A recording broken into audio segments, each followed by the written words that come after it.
नमस्कार दोस्तों। हम दो महाकाव्यों के बारे में जानते हैं, एक रामायण और दूसरा महाभारत। और रामायण हो या महाभारत, इन दोनों महाकाव्यों का आधार तो एक ही चीज है और वह है स्त्री के प्रति किया गया अपराध। रामायण में रावण ने सीता का अपहरण किया और उसे लंका लेकर चला गया, इस लालच में कि सीता उसे अपना पति स्वीकार कर लेंगी। महाभारत में दुशासन और दुर्योधन ने द्रौपदी की साड़ी खींची, भरी सभा में द्रौपदी को नंगा करने का प्रयास किया गया। वो तो साक्षात भगवान आए और उन्होंने द्रौपदी की लाज बचाई, वरना इन दोनों ने तो द्रौपदी को भरी सभा में नंगा करने का पूरा प्रयास किया। अब आपसे अगर पूछा जाए कि रावण के अपराध और दुर्योधन और दुशासन के अपराध में किसका अपराध बड़ा है, तो हम बिना लाग लपेट के कहेंगे कि दुर्योधन और दुशासन का अपराध ज्यादा बड़ा है। लेकिन फिर ऐसा क्यों होता है कि हम पुतला रावण का जलाते हैं, दुर्योधन और दुशासन के हम पुतले नहीं जलाते? ऐसा क्यों है?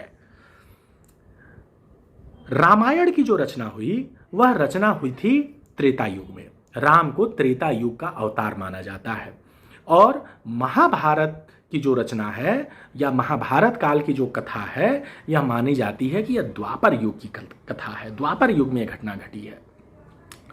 ये जो पुराने जो समय हैं, यह जो पुराने समय थे, वहां पर उस समय आदमी बड़ा होता था अपनी जाति से।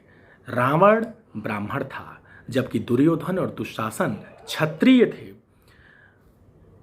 क्षत्रिय अपराध करे तो उसकी क्षमा होती है, उसकी माफी की जा सकती है। शूद्र अपराध करे तो उसको दंडित कर देता है वैश्य अपराध करे तो उसको दंडित कर देता है क्षत्रिय अपराध करे तो उसको दंडित कर देता है ब्राह्मण। लेकिन अगर ब्राह्मण अपराध करे तो उसे कौन दंडित करे?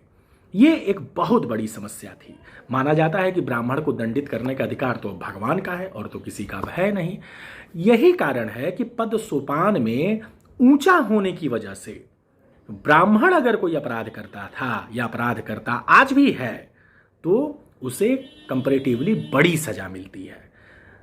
रावण से ज्यादा जघन्य अपराध दुर्योधन और दुशासन का था, लेकिन पुतले रावण के जलाए जाते हैं क्योंकि रावण ने जो काम किया, जो गलत काम किया, वह उसने ब्राह्मण होने के बावजूद किया। रावण का जो अपराध था, रावण विद्वान था। रावण अपने योग से, अपने तप बल से उसने भगवान तक को जीता हुआ था। और इतना विद्वान पुरुष, इतना बड़ा ब्राह्मण व्यक्ति, इतना जानकार, इतना तपस्वी, ऐसा व्यक्ति इस तरह का गलत काम कैसे कर सकता है? उसे नहीं करना चाहिए। यह उसके लिए ठीक नहीं है। और यही कारण है कि रावण के पुतले जलाए जाते हैं। हम अपने समाज में देख सकते हैं कि ब्राह्मण के घर में अगर कोई बालक का जन्म होता है तो हम सब उसे कहते हैं बाबा, ये बाबा हैं। बाबा का क्या मतलब है? बाबा तो हम बूढ़े लोगों को कहते हैं, बुजुर्गों को कहते हैं बाबा इसलिए कहा जाता है क्योंकि ब्राह्मण के घर में वह जो बालक आया है वह एक सामान्य बालक नहीं है। उसे हम एक वृद्ध जितना अनुभवी मानते हैं, एक वृद्ध जितना जानकार मानते हैं। समाज में यह एक चला आ रहा है कि उसे बाबा ही कहना है। और इस तरह का आदमी जिसे हम उसके बचपने से हम उसको इतना अनुभवी, इतना जानकार मान के चल रहे हैं, अगर वह कोई गलती करता है जो सामाजिक मूल्यों के हिसाब से सही नहीं है तो उसका अपराध अपने आप बहुत बड़ा हो जाता है। दूसरी तरफ क्षत्रिय को हम लोग क्या कहते हैं? बाबू साहब कहते हैं। तो अगर क्षत्रिय कोई गलती भी करता है तो माना जाता है कि अरे ये तो बाबू हैं, बाबू साहब, यानी अभी इनकी बुद्धि जो है वो थोड़ी सी कम है, ये अभी उतने जानकार नहीं है। तो अगर ये कोई गलती कर रहे हैं तो इसमें इनकी कोई बहुत बड़ी गलती नहीं है। बाबू साहब चौराहे पर खड़ा होकर अगर शराब भी पीते हैं, अगर छोटी मोटी इस तरह की कुछ गलतियां, खामियां करते भी हैं, तो माना जाता है कि अरे बाबू साहब हैं, इनको शोभा, इनके हिसाब से ठीक काम है। तो ये जो समाज में एक बनाई हुई एक परंपराएं हैं, उसका बहुत बड़ा कारण ये सब चीजें हैं कि आप पद सोपान में किस क्रम पे आते हैं। और बात सिर्फ जातियों तक ही नहीं है। आप देखिए, आप जिस समाज में रहते हैं, आप उस समाज में देखिए कि अगर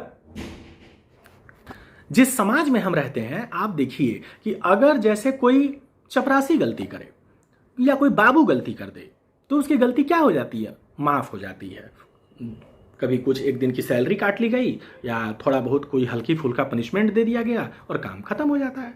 लेकिन अगर अधिकारी गलती कर दे तो क्या होता है, सीधे निलंबन हो जाता है, उसके ऊपर एफआईआर हो जाती है, मुकदमे हो जाते हैं, उसके ऊपर जांच बैठा दी जाती है, विजिलेंस हो जाती है, बहुत बड़ी बड़ी कार्रवाइयां हो जाती हैं। तो आप गलती नहीं कर सकते अगर आप अधिकारी हैं, क्योंकि आप पद में बड़े हैं। और अगर पद में बड़ा आदमी गलती करेगा तो उसके लिए माफी होना बहुत कठिन काम है। आप ये भी देखिए, कोई अनपढ़ गंवार आदमी गलती करे और एक पढ़ा लिखा आदमी गलती करे, हम किसकी गलती को बड़ा मानते हैं? जो पढ़ा लिखा आदमी है उसकी गलती ज्यादा बड़ी है। जो अनपढ़ है, गंवार है, अगर वो बड़ी से बड़ी भी गलती कर जाए तो उसकी माफी हो जाती है कि चलो यार ये तो गंवार है, इससे तो गलती हो सकती है, लेकिन ये जानकार आदमी, ये पढ़ा लिखा आदमी, ये कैसे गलती कर दिया, इसकी गलती की माफी नहीं हो सकती। तो ये एक जो चली आ रही व्यवस्थाएं हैं, यह व्यवस्थाएं आज भी वो त्रेता युग और द्वापर युग से जो चला आ रहा है वह आज भी बदले रूप, बदले परिवेश में बिल्कुल उसी तरह की अपनी निरंतरता कायम किए हुए है। और यह निरंतरता आने वाले समय में हम आप रहें न रहें, यह निरंतरता कायम रहेगी, यह बनी रहेगी। यही कारण है कि हम रावण का पुतला तो जला देते हैं, लेकिन हम दुर्योधन या दुशासन का पुतला नहीं जलाते। बहुत बहुत धन्यवाद।